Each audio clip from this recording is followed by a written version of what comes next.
Hello everyone. Thank you all so much for coming to celebrate a very special event, Dorothy's 100th birthday. It truly means the world to us to have you here to celebrate. Put your minds back to 1926, the year of the general strike and the year Princess Elizabeth was born. At that time, Caleb and Mary Jacqueline were still mourning the heartbreaking loss of their little daughter Maisie, who died aged 2 after pneumonia. They already had a son, Ken, born in 1924, and then, on 30th of June 1926, a new baby daughter and sister arrived, Dorothy Vera. Families are shaped by joy and by loss, and by events we can never fully explain. But what we can say with certainty is that we are very glad Dorothy came into this world, and even more grateful for the life she has built over the last century. Dorothy grew up at Riverdale Farm in Sussex, Lincolnshire. Farm life teaches you early about hard work and responsibility. Dorothy had to leave school at 14 to help on the farm during the Second World War. On the day the war broke out, Dorothy went with her family and with some evacuee children who had just arrived to stay at the farm to RAF Hemswell to see the planes at the local air bases. And there's a story from that time that says a lot about the family. Dorothy's mother Mary was a proud woman, rather like Dorothy, and she was so concerned the evacuee children might feel self-conscious in their shabby clothes that she went out the very next day and bought them new ones. It's a small act of kindness, but it speaks volumes. During the war, several Italian prisoners of war worked on the farm and helped on the land, and Dorothy would help to feed them and look after them too. Quiet decency and looking after people, whatever the circumstances, so much so that some of the Italians did not want to leave the farm after the war. Dorothy was also keen to go out dancing, and the wartime dances gave her the opportunity to find some enjoyment. She also went with cousin Hugh to local dances.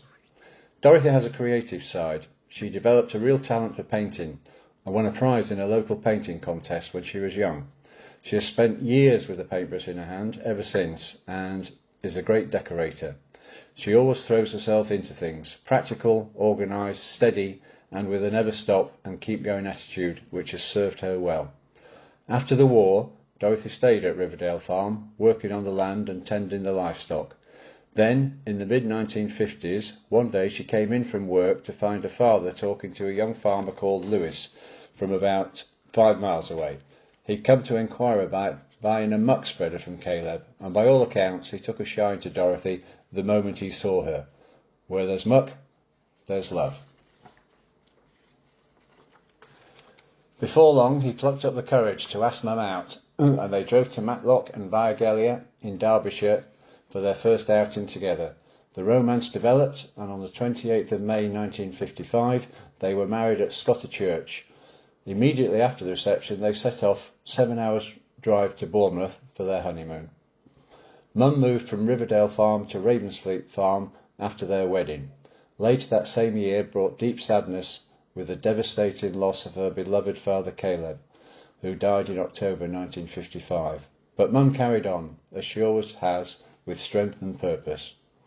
In 1956, Dorothy and Lewis welcomed their first child, Carolyn, and then yours truly in May 1960.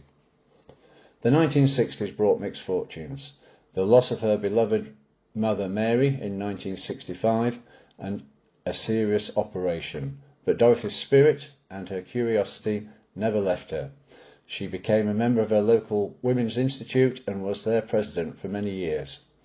She made the effort to keep family ties strong, and Christmases always brought mutual hosting of and visits to close relations.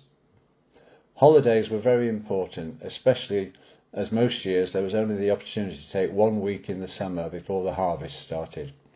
We went to North Wales and Kent many times during the 60s, and in 1970 we took our first flight to Gibraltar to visit friends.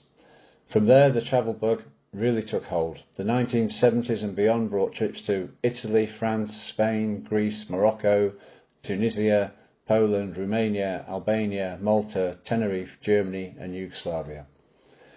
Dorothy had long wanted to travel on the Orient Express, and that wish was granted for her 90th birthday in 2016.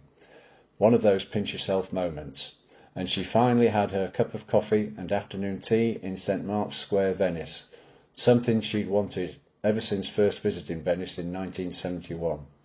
It might sound like a small thing, but it's very Dorothy. She notices the details, remembers them, and quietly keeps a list of things she'd like to do one day. And the travelling didn't stop. Well into her 90s, Dorothy was still heading off, trips with me to Berlin and Warsaw, and many Christmases in Spain and Malta, which have become a firm favourite for Mum and Dad too.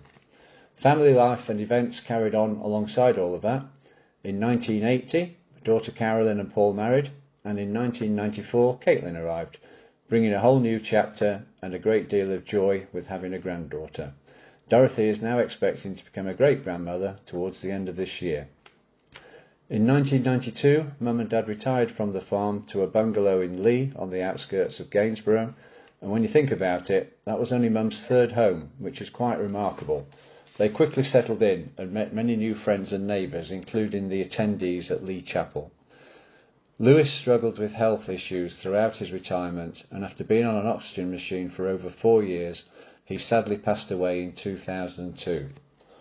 But Mum remained Mum, determined, capable, and getting on with things. She went on many holidays by herself, and she was still driving her car until age 97.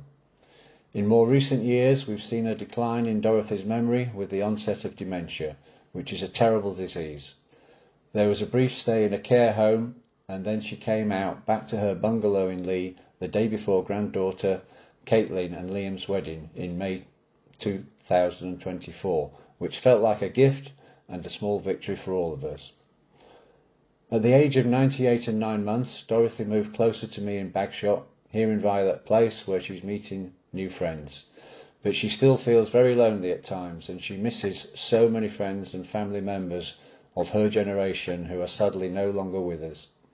And that's one of the reasons why today matters so much, because whatever the years bring, whatever changes, whatever remains is this: family, friendship and love, and the privilege of being together. So once again, thank you all for coming today. Thank you for the phone calls, the visits, the kindness and the support, especially over the last few years. Mum, you've had a century of life, experience and stories, and you're still the person we all look to. We love you very much. Happy 100th birthday.